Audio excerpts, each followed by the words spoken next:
guys, welcome into the Actress Vlog Season 3. I hope you had great last 2 weeks, and as always, I hope you have lots of projects and you did some amazing things. And if yes, please let me know about them. Message me, text me, leave us a comment, that would be brilliant.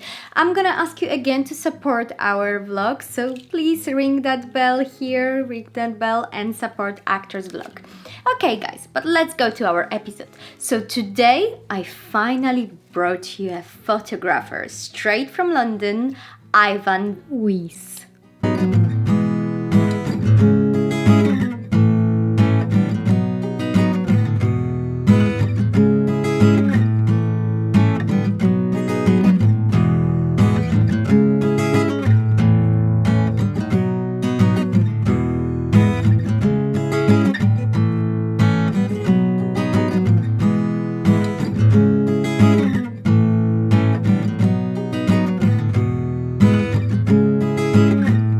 Ivan is a portrait and headshot photographer, and I must say, when I first time saw his images, they were like breathtaking, and they still are, because this guy, this photographer, he knows how to turn your face to the brand.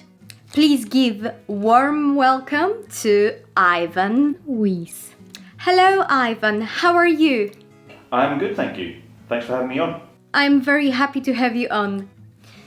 I would like to ask you for the small introduction, because I must say, I was trying to Google it you to prepare myself for this interview and find some, interesting information.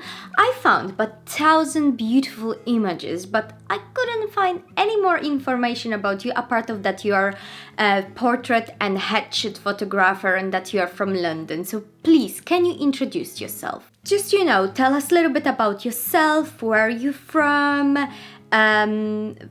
when you actually decide to become a photographer. Did you have any inspiration, maybe someone pushed you to that direction? And also, do you have any academic preparation for becoming photographer? Did you receive professional training, or you kind of learn by yourself? Sure, okay, so my name's Ivan Weiss. I'm a headshot photographer based here in London. I'm from London originally, and I started photography when I was a kid. My dad was a photographer. He did like press and publicity photography back in the day, the analog photography with film, black and white film. And so I learned when I was about 7 or 8 years old how to develop a film, how to roll film onto a cassette, how to use a manual camera and all of those things. And it was always part of my life, but I didn't really pursue it with any kind of specific enthusiasm. It was just something that I did. The house was full of cameras and pictures, and it was just part of my growing up, I think.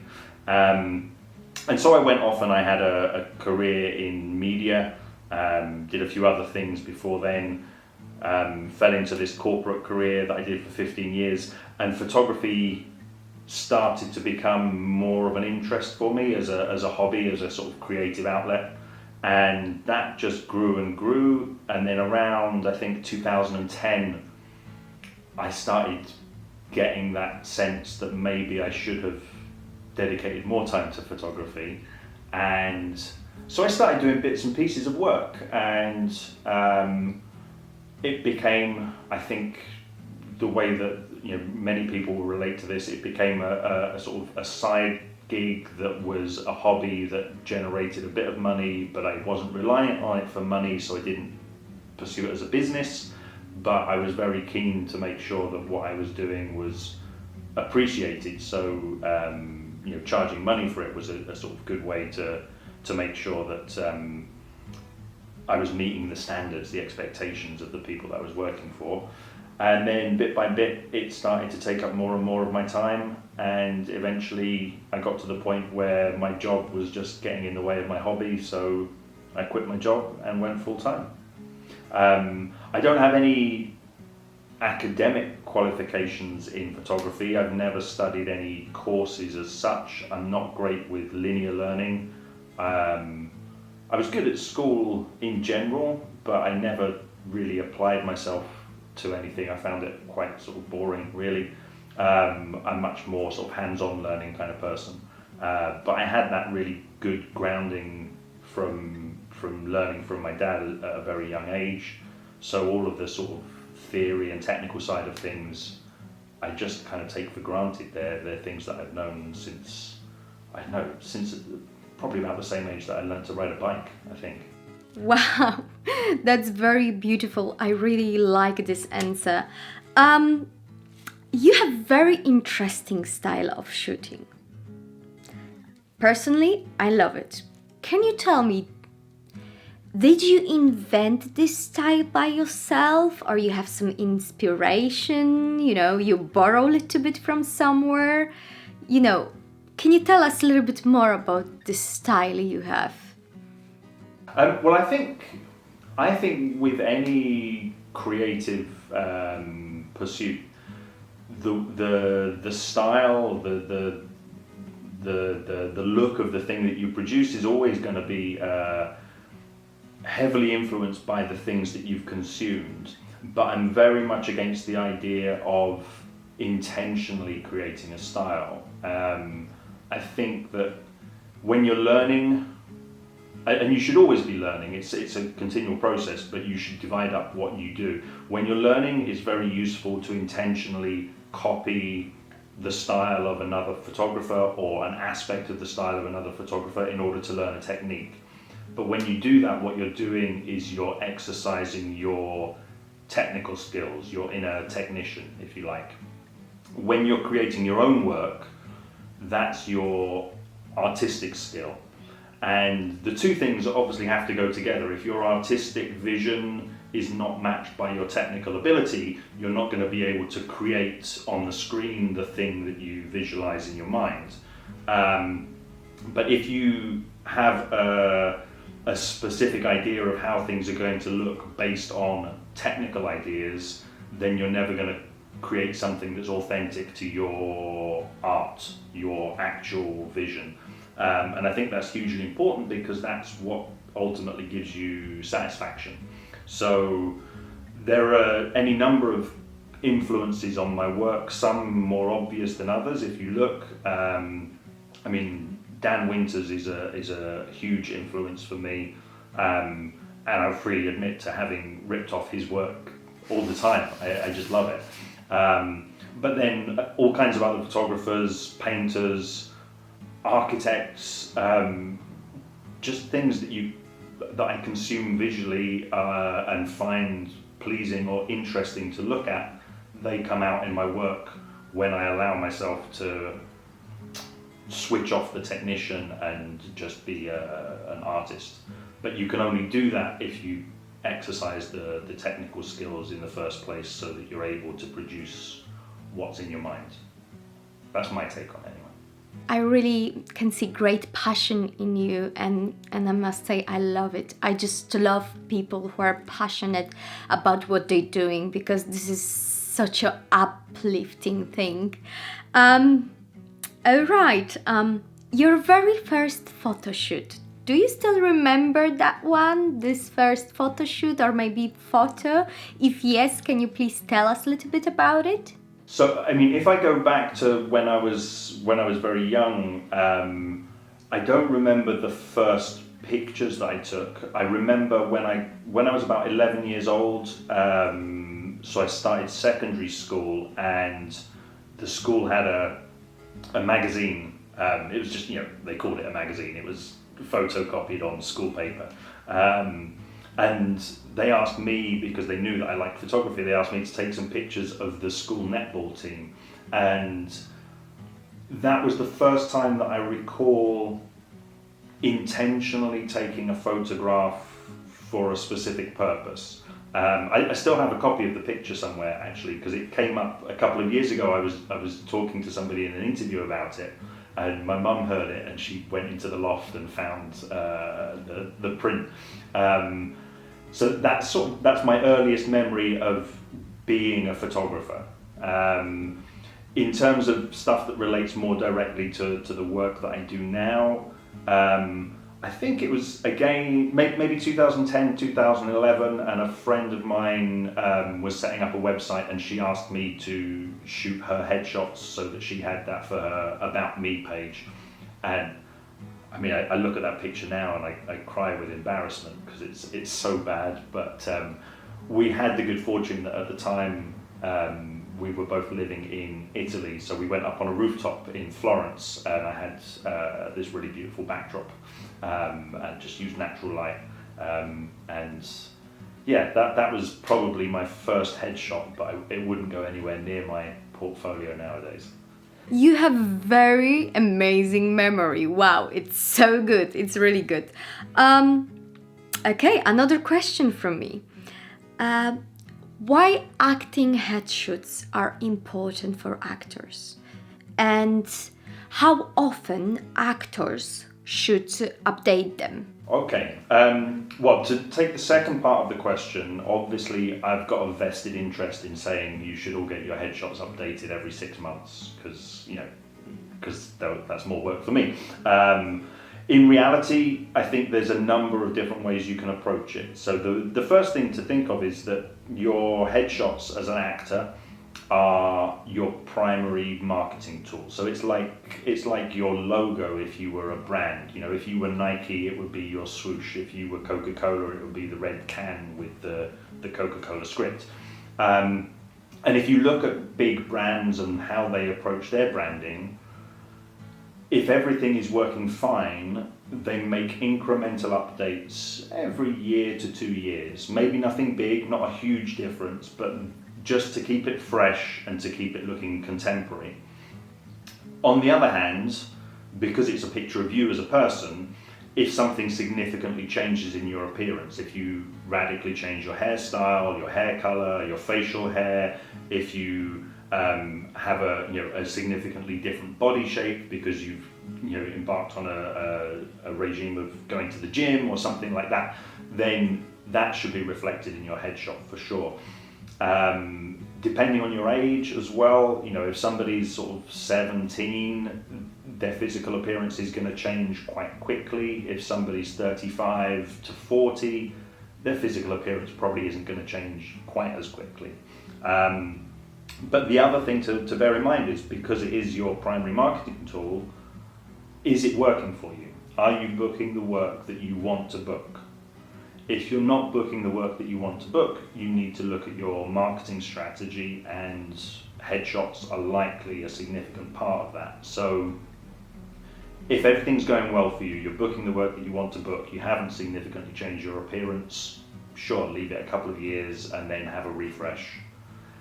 If you're trying to push in a different direction with the kind of work that you're getting, the kind of castings that you're going to, then maybe you should do it more frequently than that. And of course, if you significantly changed your personal appearance, that should be reflected so that when you walk in the room, you are recognizably the person that's in the picture that was used to call you into the room in the first place. Mm-hmm. That's very important. Thank you for that.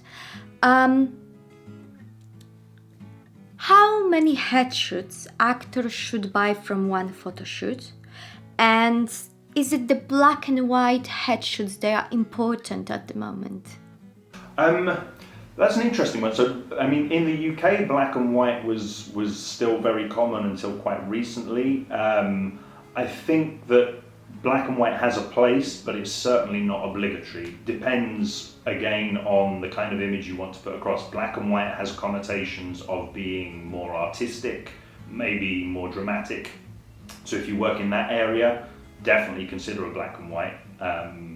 But if you're more on the kind of commercial end, where things are sort of light and bright and poppy, black and white might not work for you. The best thing to do is experiment. So, in all of my sessions, what I do is we shoot a ton of different looks, and then we work out what we like, which are the best ones, and narrow it down to a short list. So I'll always shoot some black and white in every session, and sometimes that works for the particular actor for their uses, and sometimes it doesn't, and that's fine. That's the creative process, right? You create, and then edit, much like making a movie. 90% of what you shoot ends up on the cutting room floor, and you're left with just the best bits that fit the story that you're trying to tell. Similarly, how many shots you should get from a session depends on how many bases you're trying to cover. I'm very much on the side of quality, not quantity. So going back to it being branding, if you've got 10 different pictures out there that all show very different aspects of you, that can be great if you're working in lots of different areas. But if you're trying to push a strong image, it's better to reduce that down.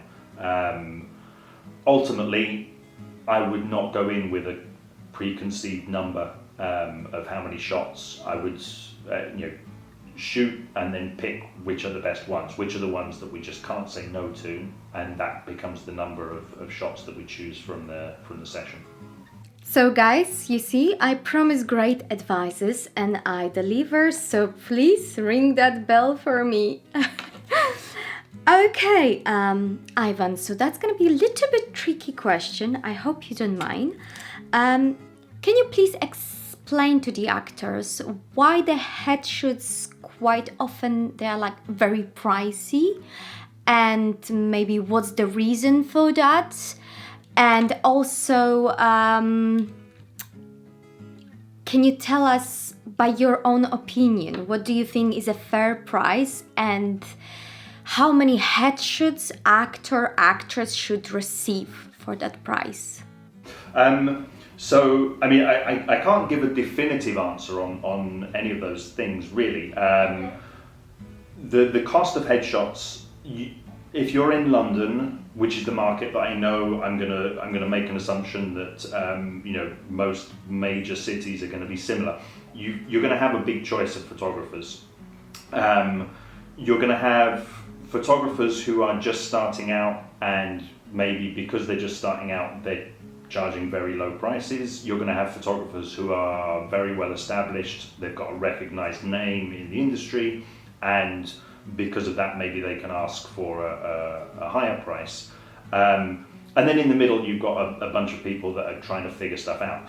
Now, the general rule that you get what you pay for definitely holds in most cases. But that's not to say that there aren't bargains to be had. People who are just starting out in business tend to undercharge because they don't realize how expensive it is to run a business. When you first start in photography, if somebody gives you £50, it's like, okay, that's pretty good. But you need to be doing that several times a day, every day, just to cover your insurance, your equipment, the studio space, etc. And that's just not feasible. Like actors, photographers who are freelance have to get paid enough when they're working to cover the times when they're not working, whether that's due to downtime, drop in demand, for example, over Christmas. Very few people want to have their headshots done over Christmas or just after. It could be because we want to have a break and go on holiday. So all of that kind of stuff has to be covered. Business systems are hugely expensive as well. So I mean, the list goes on. But essentially, an established photographer who's been in business for several years, you're unlikely to find them working below a certain price point unless their strategy is a conveyor belt strategy, whereby they're going to try and get through as many clients as they can in a day. And I don't want to criticize that and say that it's wrong, because that very well may work for the photographer and for that photographer's clients. It's not my approach. I much prefer to work with one client per day and really dig in and see what we can create. So I don't have a time limit on my session, which means it's very difficult then to schedule more than one person in a day.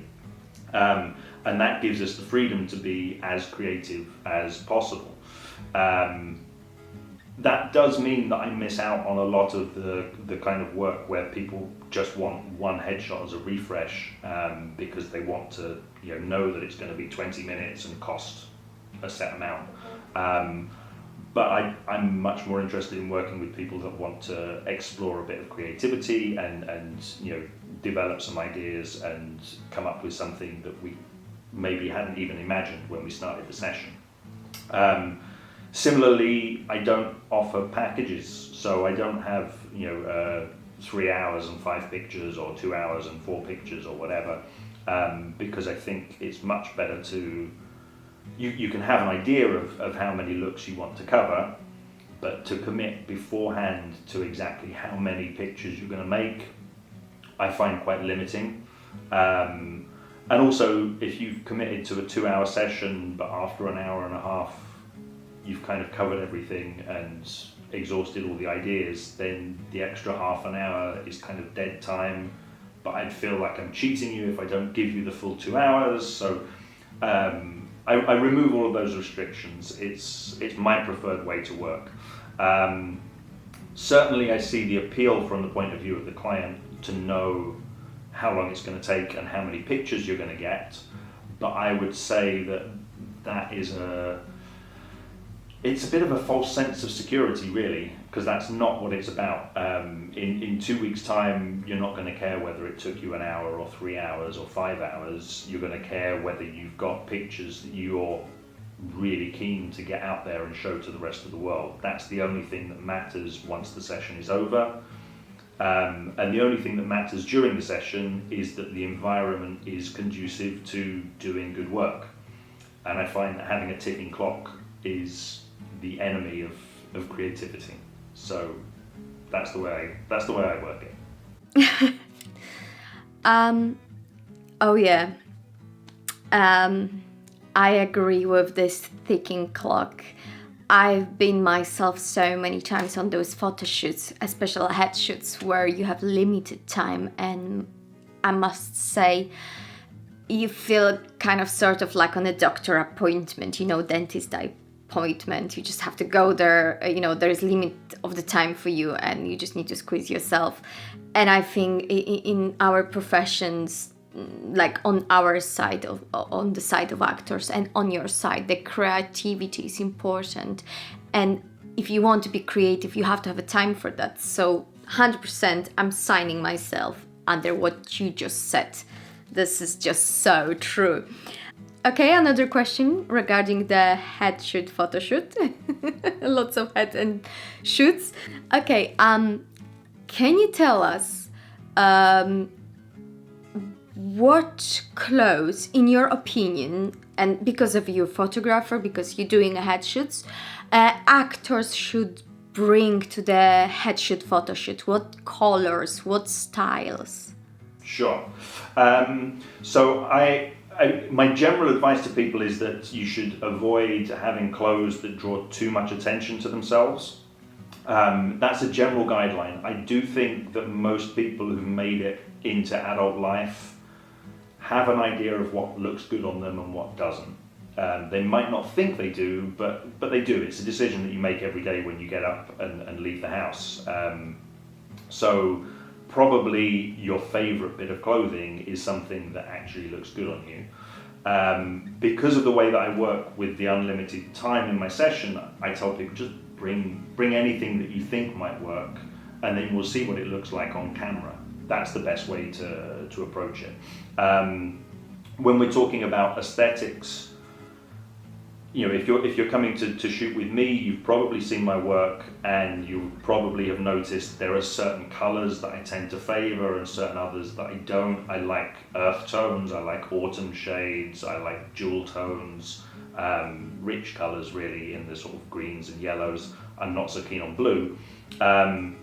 But that's not to say that you shouldn't bring anything blue.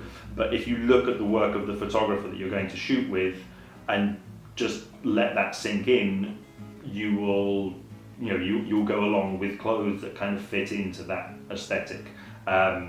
Similarly, if you've got a character in mind that you're trying to portray, then something that suggests that. You don't have to go overboard. You don't have to hire a full costume to portray a character. It just needs to be a nod in the right direction. So if you're looking to create some black and white images that have got a classic timeless feel, avoid going in wearing the Adidas t-shirt with the big logo on it, for example, right? And ultimately for actors' headshots, a sort of simple grey, white or black t-shirt or a polo neck is never going to be wrong. A simple white shirt is never going to be wrong. I think most people will appreciate the difference between a casual white shirt and a business shirt. So, depending on which area of casting you're looking to push into, those are the choices that you would make. But if in doubt, bring it along anyway, and work with the photographer to decide what looks best in the context of the images that you're shooting. What about the hairstyle and makeup, especially for actresses? What do you recommend?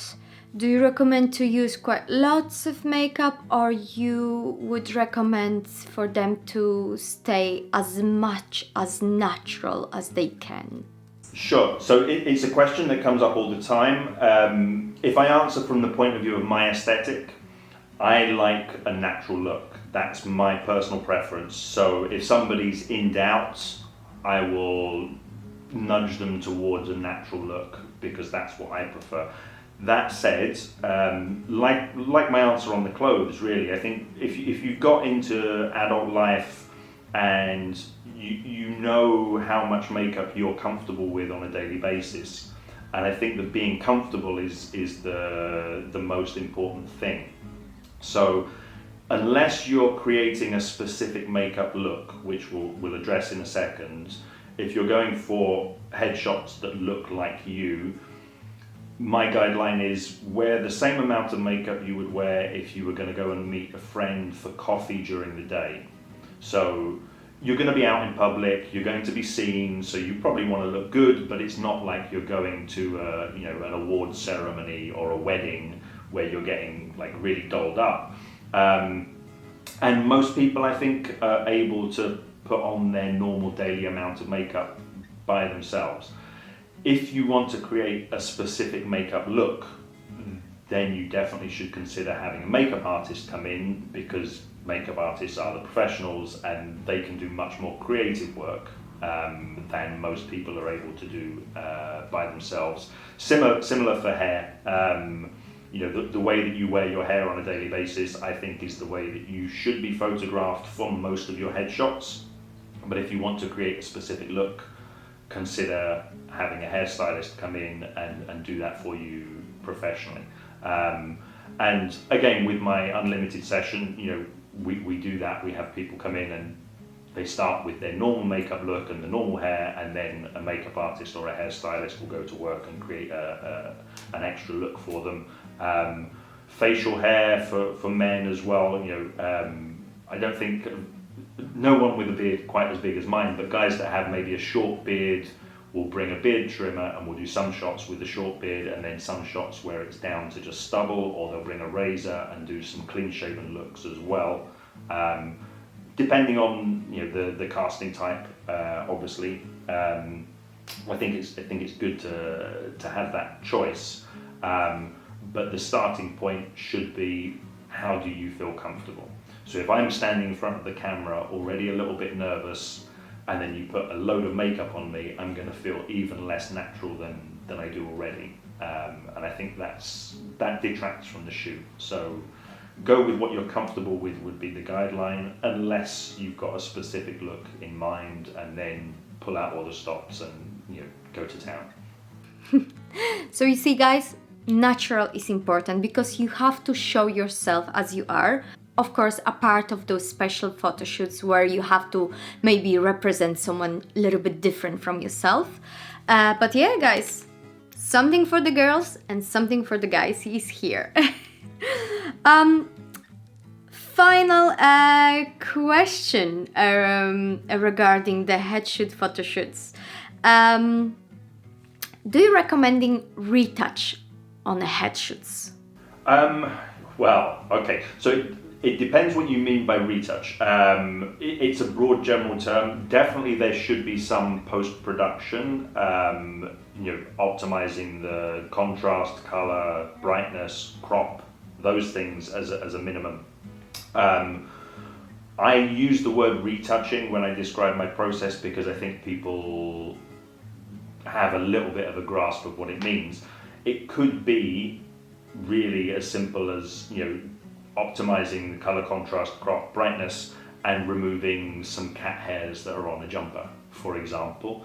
It could be as simple as, you've got a spot that's broken out on the day that you're going to go get your headshots done, and that needs to be removed. Or it could be more like a beauty retouch, sort of to make it look like it's a picture that's appearing in a high-end magazine. It depends on the purpose of the picture and the look that you want to create. In my mind, post-production is a better term, but I don't think people really relate to that term as well as they do to retouching. So yeah, I'll tell people all images are retouched, but the degree to which they're retouched is going to depend on the look that we want to create. Obviously there's a line. I think all photographers have to decide this for themselves. There's a line beyond which I wouldn't go.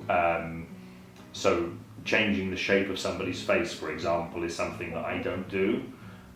Partly that's because in the area that I work in, it's not actually doing you any favours, because that's not what you look like. So when you walk in the room, there's going to be a discrepancy.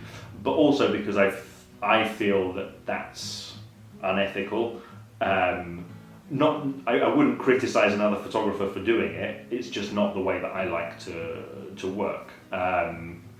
So I would definitely draw the line at those kind of things. But removing temporary blemishes, enhancing the way the light falls on the face, I think that's all fair game. And if the aim is to create something that looks like it's in a big budget movie, then it's got to look, it's got to look great. Those things have millions of dollars thrown at them, and so the post-production should be really on point.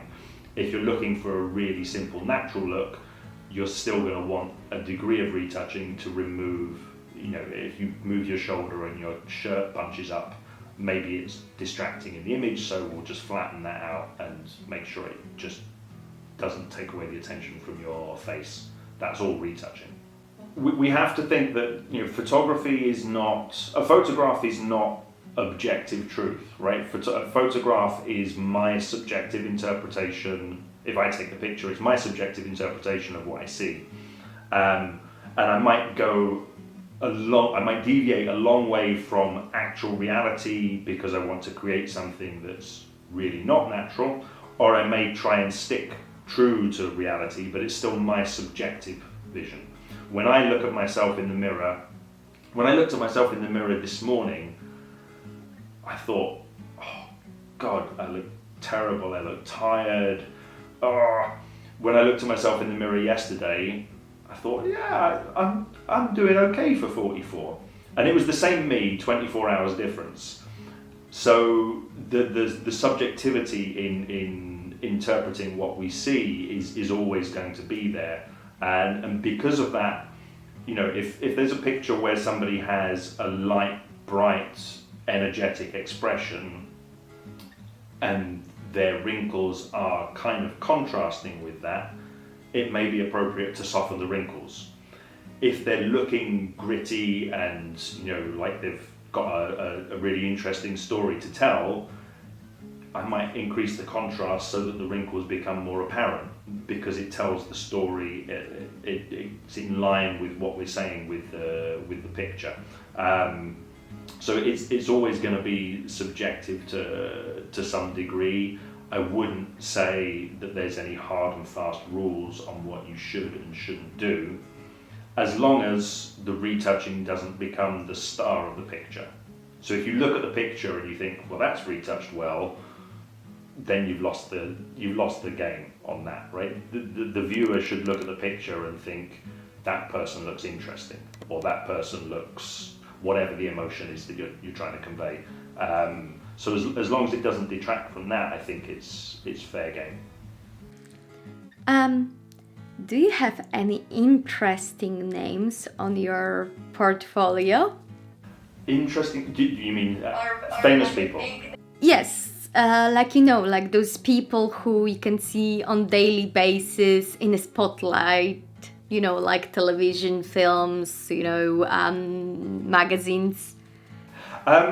There's nobody that I would name drop. I have a confession to make. Is I don't watch a lot of television. I rarely go to the theatre, and it's not. I have an appreciation for your craft and what you do. It's not the thing that interests me. I'm happier to stand for half an hour in front of one still image in a gallery than I am to sit down and watch half an hour of television. But I also think that is in a way an advantage for me, because whoever comes in the door of the studio, I want to make them look as if they have already made it. And I've genuinely no idea whether they've got any talent or not, and it doesn't matter to me. That's not my concern, that's not my job. My job is to make the best images I can with this person. So I think if I was more plugged into the industry than I am, I might get a little bit biased by seeing what people are doing, where they're working, who they've worked with, and all of that kind of stuff. And I don't want that to influence me at all. So I almost intentionally close my eyes to that kind of stuff. To my mind, if you're investing in yourself, you're coming in to get headshots done, and you're excited about that, then that, to me, that's as good as it being, Al Pacino or somebody walking in. That said, if Al Pacino's watching, come in. Okay? Oh yes, I'll come. Come, you have to come. So Ivan, what is your plans for the new 2021? Yes, yeah. Obviously, this year plans have been moved back, and it's been a bit of a challenge to schedule anything. But in the summer, I started working on a project with a campaign called End the Virus of Racism, which is a campaign to highlight the massive increase in incidents of racism here in the UK, directed towards people of East and Southeast Asian heritage. So I got in touch with the organisers of that campaign, and we launched this idea to do a portrait project. And in bits and pieces in between, lockdowns and tier 3 restrictions and all the rest of it, I've been working away on that. And the idea will be to have a physical exhibition in 2021 once we're allowed to open up gallery spaces and have more than 6 people in at a time. Obviously that's intended to raise funds, so that there'll be a sale of the prints, and the money raised from that will go to fund the campaign. So that's the big thing that I've got on at the moment. Other than that, I do a bit of teaching, and I plan to run a workshop again in spring 2021, but it's all kind of on hold because it's just difficult at the moment to pay a deposit to book a venue, because we just don't know what's happening. So it's all kind of preparing things mentally, having everything ready to go, and then wait until there's some sort of confidence in the air that we can go ahead and do these things, and then it will be hopefully full steam ahead in early 2021. I'm hopeful. I'm 100% confident that there will be, in one way or another, an explosion of creativity in 2021. It may take a slightly different form, it may be in different venues and in different media to what we were used to because of restrictions, because of economic reasons, but people will continue to be creative, and there's no doubt in my mind about that. I wish you all the best with your plans. I hope they all gonna come as you plan it, and nothing gonna stop you the next year, the 2021. I also hope I didn't overwhelm you with all of my questions, especially because I give you so many questions regarding the headshots. But believe me, you make a very huge contribution for us, for the actors and actresses, because very often when I'm looking to different groups regarding acting, services, websites, there is lots of those questions which I asked you today, but there is really none good answers there, because there is lots of answers, but they are coming not from the people who are really photographers, who are really in the profession. This is some people who are just guessing and try to be smart, you know which way. But you give us the answers as an expert, and I hope that's gonna help lots of people. Thank you again for your time, and I wish you all the best. Thank you for being a guest on Actress Vlog. That was very nice to have you, because all of your answers were brilliant, very juicy, and I have very great adventure with you today. So thank you, Ivan. Actors and actresses. Ivan Weiss, photographer straight from London. He was our guest on Actress Vlog today. Guys, if you like to know more about Ivan, if you would like to get in touch with him because you would like to have an amazing photo shoot with him, all of the information and his social media you will find below, as always, in the box. There is all of the contacts, so please feel free, get in touch with Ivan. And again, guys, if you like this episode, please give us thumbs up. If you don't, give us thumbs down, hopefully not.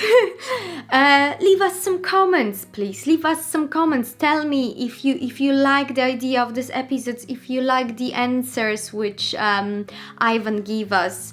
And of course, please support the Actress Vlog and ring that bell. As always, guys, I gonna wish you amazing rest of the day and amazing next 2 weeks, and I hope all of your dreams come true, because as we always saying, believe, work hard, and your dreams come true. Bye.